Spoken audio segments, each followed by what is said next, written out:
Hi everyone, welcome to my channel. My name is Frida Maczka. You guys probably already know that. And if you guys live in Charlotte, North Carolina, I can guarantee you definitely already know that. Most of you that live here in Charlotte think that you know me and you know my story, and that is not true. I wanted to sit down and just talk to you guys face to face, or at least face to the camera, and talk to you guys about something that I am very sensitive to, something that is very serious and close to my heart that a lot of you, you've heard me talk about it, and I don't even know how I'm gonna get through this video, but it's something that I've gone through for the last 7 years of my life. It's something that I'm going to carry on with me for the rest of my life.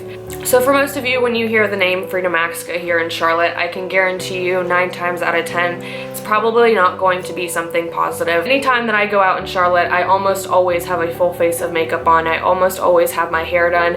I try and have a cute outfit on because I try to play this role everybody wants me to play. You guys think that I'm this confident and successful human being that just, I'm a hairstylist and I'm a makeup artist and I'm a YouTuber, and I may be all those things, but at the end of the day, I am still human. I want to talk to you guys about something that I struggle with on a daily basis, and that is my past. Like I said, I feel like when my name gets put out there, it's always perceived as something negative. At least that is how I feel deep down, that when people say my name, someone follows it with, oh, well, in high school, she did this, or oh, in high school, she dated this person, or oh, she thinks she's just the greatest thing in the world. There's so many false accusations that people have on me, and it's people that have never met me before, people that know me through social media, and I get it, I understand that I put myself out there on social media, and that's fine. I know that people are gonna be judging me, and I've accepted that. I am totally okay with that. But what I'm not okay with is knowing that I'm not the only person out there that this has happened to. And a lot of people look at people's social medias and think that they just have the best life ever and they have no problems. I struggle constantly with having that self-confidence when I know I'm walking around in a town where people don't like me. I personally feel like when I walk into the gym and I see someone from my past, whether it be an ex-best friend or someone that used to be friends with someone who hates me, or someone who is friends with someone who hates me, I feel like they are just judging and judging and judging, and I know I am not wrong by that. Or if I go to the mall, see someone that I kind of know, yet I know deep down inside they don't like me, or at least that is how I feel. I see that 90% of my followers are people who don't like me and are just waiting to see me crash and burn. And I feel like when I put a video out there, 80% of you probably don't like me and you're watching this to make fun of me. In this video, you're probably turning to one of your friends like, wow, she uploaded another video, let's go make fun of it. Just because I have a YouTube channel with tons of subscribers doesn't mean that I don't have these emotions, doesn't mean that I never went through any hardships. I wanted to tell you guys about when I was 15 years old up until this very day. When I was 15 and I was in middle school or going up to high school, whatever it may be, it was 8th grade going into 9th grade. And the friends that I had were all the cheerleaders and all the cool people, and I surrounded myself with all these people that everyone thought were popular and all these girls that were so pretty. And all of a sudden, I don't know what happened, but when everybody was going into high school, everyone decided to just turn against me and stop being friends with me. I don't know why, I don't know what happened, I don't know what rumors were spread, but there were tons of them. By the end of my 8th grade year and beginning of my freshman year, I didn't have any friends, so when it came to my freshman year, I asked my mom if I could switch schools, and luckily, by the grace of God, I got into another school. The name of that school was Union Academy. I went there for about a month, and it wasn't long before the people that were in Union Academy started to hate me as well. I was about 3 or 4 weeks into my freshman year, and I was in that new school. And if you guys don't know anything about Union Academy, people who have gone there have grown up from kindergarten all the way till high school, and they have been the best of friends. They've known each other, they've grown up each other, they know their families, they know their brothers, whatever it may be. So me going in there, I was already the new girl, I was self-conscious. The girls that were there were talking behind my back, the girls that were there were saying these things, and it just made me feel very self-conscious, and I didn't have anyone to do group projects with, or I didn't have anyone to stand with at football games, or whatever it may have been. So I decided to go back to Sun Valley. When I went back to Sun Valley, it was honestly hell on earth. I would never wish what I went through upon anyone, not even my worst enemy. Sun Valley, I made one friend, and she was my best friend. If you are watching this, you probably know exactly who you are. And you know, we were inseparable. She wasn't the best person in everybody else's eyes, but everyone had this kind of fear towards her because she was so inferior and she just didn't care. And you know, she slept with tons of guys and partied with tons of guys, and I was a very innocent friend. I didn't go around sleeping with anybody. I didn't go around doing all these bad things that she did, but I did hang around her, and I swear me and her were inseparable. And I don't know what came upon her, but she ended up turning her back on me and starting all these rumors. I didn't have anyone to sit with at lunch. I sat in the bathroom half the time. I ate my lunch in a bathroom stall, and as cliche as that sounds in movies, I legitimately had no one to sit with. I would go and sit with teachers sometimes, and then it got so bad to where I ended up getting so bad to where she had all these friends that were a lot bigger than me. I was only, you know, 5'1", 5'2". I never was over 100 pounds, whatever it was. I was a very small and petite little girl, so everybody, I guess, just found me as an easy target. And the guys that I thought were attractive, or the guys that I would try and talk to, you know, always thought they were way too good for me. And so she had all these friends that were way taller and way bigger, and they would threaten me and throw things at me, and you know, they'd text me and tell them to meet me after school so they could beat the crap out of me, or whatever it may have been, or if they ever see me around school, I'm dead, or whatever. It was all these death threats. And on Tumblr I would get anonymous messages of people who told me to go kill myself every day, and people that told me I didn't deserve to live. And I started to believe those things. I honestly just lost all of my self-confidence and any hope that I had. When it came time to get on the bus in the afternoon, I had to have either a security guard or some chaperone take me to the bus because I was terrified that someone was going to fight me or someone was going to beat the crap out of me. You know, I couldn't walk around my neighborhood because she lived right across the street, and she would threaten to beat the crap out of me every day. There was one time that I decided, screw this, I'm gonna go walk around in the pond and I'm gonna go do what I want to do. And you know, during the time that I did that, a guy actually ended up pushing me into the pond, and it was a disgusting pond. There's snakes there, there's geese shit there. Everything that you could think of was in that pond. I mean, it was disgusting. And so before you knew it, I ran home, and my brother ended up taking care of that guy. But regardless, you know, it doesn't make a person feel good when you do those things, whether it's you pick on them, or you tell it straight to their face, or you say it on social media, or you text them, or you comment on their picture, or you whisper about them in class. Regardless, it doesn't make them feel good. So here I am, super young, reading those messages, and one thing that you guys probably don't know about me and would never know about me is that I self-harmed. You know, I would go onto my hips, and I would go in with whatever sharp object that I could find, and I would cut myself. It was one way to just relieve the stress and the pain and, you know, the anger that I had inside of me of why does this always happen to me, or why do people always hate me, or why am I even here? And it's sad to know that, you know, a 15-year-old girl would do that to themselves. They would hurt themselves to make themselves feel better. And it just kills me inside to know that that still happens. I'm lucky that I got out of it, you know, and I'm as happy as can be now. But regardless, you know, the me now wishes that I could tell the 16-year-old me, you're going to get through this. Don't listen to those people. But at the time, I was just in such a deep place. You know, you don't look at this face right here and think someone would cut themselves, or that they would call their friend because they needed them to be there in order for something bad not to happen, you know. But it's true and it's real, and there are tons of people like me that have gone through it, and you are too blind and too naive to see things like that. So I ended up getting accepted into another school, and that was my third school by my sophomore year. And in that school you have to have different academies, and my academy of course ended up being informational technology. And I am not a good IT person. I don't know anything about computers hardly, but the people that were in that classroom were very dedicated, very smart.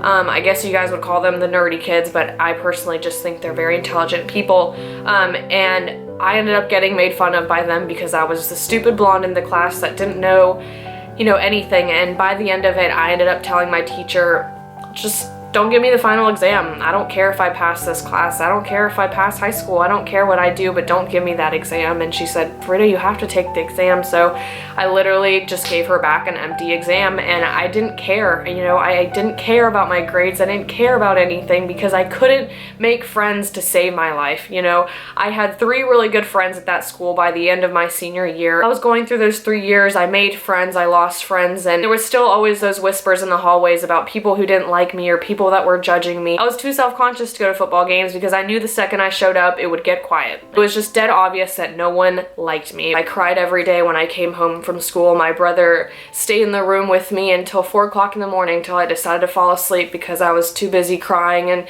depressed and upset. I didn't think that I was worth anything because of all these people telling me constant things. By the end of my senior year, my teacher looked at me and said, Frida, you need to apply to college. You need to figure out what you're gonna do. And I said, I don't care if I go to college. I don't care what I do. I don't care if I even survive after high school. I just don't care. And my teacher looked at me and said, Frida, you have a passion, and your passion is for hair. You do your makeup and you go on YouTube and you teach people about makeup, and people may make fun of you for that, but you know, you still have a passion. And I would sit in class, and the 3 friends that I had, I would braid the hair all day long, no matter what it was. It was a fishtail braid or a French braid, whatever it may have been, I was always doing that. So she said, Frida, go to hair school and go do what you want to do. And I didn't understand what she meant by that. I never imagined myself of being a YouTuber, being a hairstylist. You know, I watched these girls all day long on YouTube, and I learned so much from them, and I was so creative, and I was like, I can't do that. I'm not that person. I can't do that. And she said, just go tour the school. And so I ended up touring Aveda Institute here in Charlotte. If you guys haven't heard of that, or if you're wondering what school I went to, it was Aveda Institute. And I absolutely fell in love with just having the atmosphere that people had the same passion as me, and I wasn't just an outsider, and I wasn't crazy for liking makeup. I asked my parents and I begged them if I could go, and you know, they were kind of on the fence about it, because when you think of hair school, you think great clips. Here I am finally in cosmetology school, and I'm going throughout the year, and I have so many friends. I have this big group of friends that's about 6 or 7 of us, and you know, we have hair days and we go out to lunch and we all just hang out to each other and we all text each other, and it was so great, and I was so happy to finally have friends that have the same passion as me.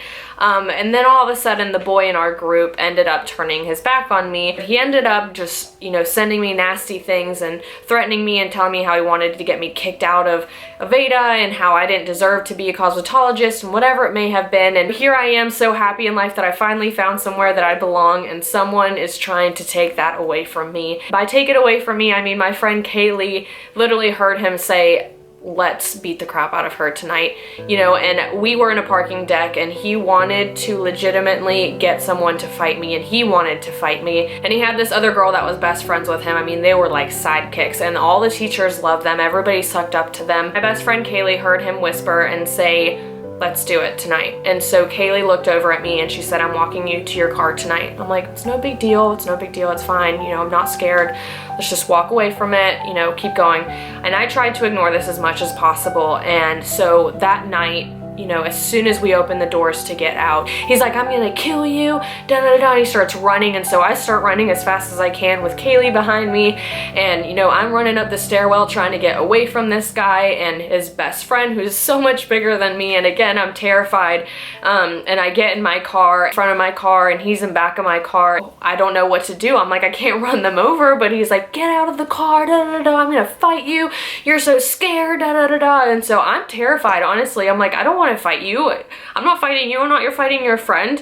And so I go home. I live with my ex-boyfriend at the time, and his dad, I mean, is furious. It got so bad to the point where he ended up having to follow him home and legitimately threaten him. I sent the director of Aveda an email that night, and I ended up explaining to her everything that was happening. And the next morning, what do you know, that girl that was best friends with him came up right on my butt, and she was driving and just, I mean, tailgating me up the parking deck, honking her horn, telling me, like, yelling at me, all this stuff. And so I run into class and I'm like, okay, I'm safe. And what do? They go and tell the teacher how I was threatening them. And so the teacher, of course, chooses favorites, and she tells me, you know, one more strike and I'm gonna get you expelled or kicked out or whatever it may have been. And so it was just a terrible, terrible time at Aveda as well. And I was sitting here thinking, how is it that I go from middle school to 4 years in high school and now to 1 year in cosmetology school, and no matter what, it was always something new. Someone always hated me. I have never ever felt like I was a very liked human being, and I still don't feel that way. When I graduated from cosmetology school, I said, screw this, I'm doing my own thing, I'm becoming my own person, I'm going to be better than them, I'm going to be more successful, and I ended up working for myself straight out of cosmetology school.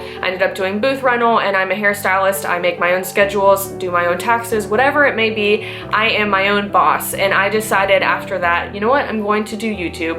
And I started working out, and I started doing YouTube, and I was so happy and so proud of myself, and here I am on YouTube, and I still feel self-conscious to this day because I have people who watch my videos to make fun of me. I've had people make videos mocking my videos. I've had people send me Snapchats, you know, discouraging my videos. And so here I am in my life with my amazing relationship and my amazing boyfriend. I have a great job that I'm blessed to have. I'm doing videos and I'm doing everything that I want to do to make myself happy. And I decided to stop living for other people and stop letting other people's opinions affect who I am, and I stopped letting them stop me. And I can honestly say I'm in one of the happiest, most successful parts of my life because I never gave up. And so I wanted to show you guys not to ever give up on whatever dream it may be, no matter who is judging you, no matter what age you are, no matter how far behind in life you think you are, you still have an opportunity to chase your dreams. After 5 or 6 years of being bullied and still being bullied to this day,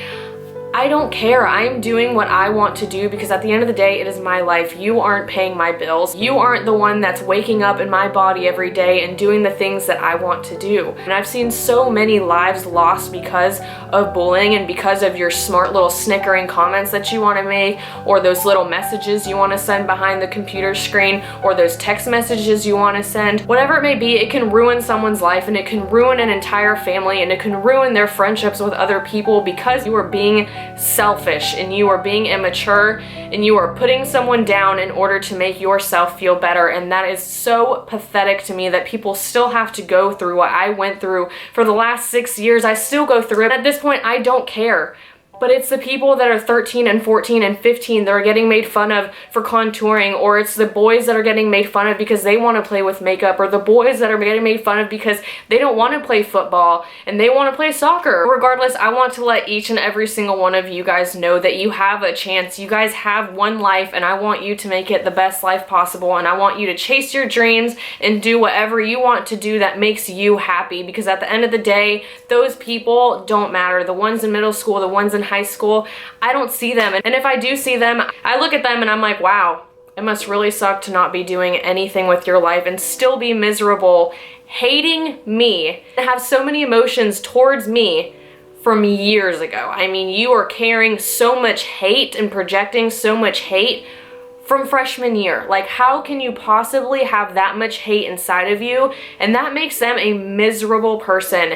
And I am happy as can be. And I have gone through 6 years of the worst bullying of my entire life, and I am still here, guys. And I want you guys to know that just because I have tons of followers or because you see me on a camera doesn't mean that I am any better than you. And it does not mean that I am not a human being and that I don't have emotions. And I want you guys to just be motivated to know that I have gone through hardships too, and I know a lot of you don't know this about me, and I wanted to just open up and put my story out there because it is so terrifying to me to know that it's getting worse nowadays. You know, girls are comparing themselves to other girls. I mean, social media nowadays is so competitive, and it just shows the most unrealistic things, and I just wanted to put my life out there and my story out there of the things that I've been through to maybe motivate you guys or inspire you guys. I hope that this wasn't too all over the place, and I hope that you guys enjoyed this because I want to open myself up more to you guys. And you know, if you're sitting here making fun of this or making fun of me, you're wasting your time, and I am so sorry that you just wasted 15 minutes of your time watching this video just to make fun of me. At the end of the day, congratulations, you are still miserable. So I hope you guys did enjoy this video and it wasn't too long and too boring, but I really just wanted to put that out there and let you guys know my story and hopefully motivate you guys to be better and to do the things that you want to do and not let those people affect you or bullying bring you down, because whether you are 24 or whether you're 40 or whether you're 17, it is never too late to chase your dreams and make yourself the happiest version of yourself. So thank you guys so much for being here and watching this video, and I'll see you in my next one. Bye!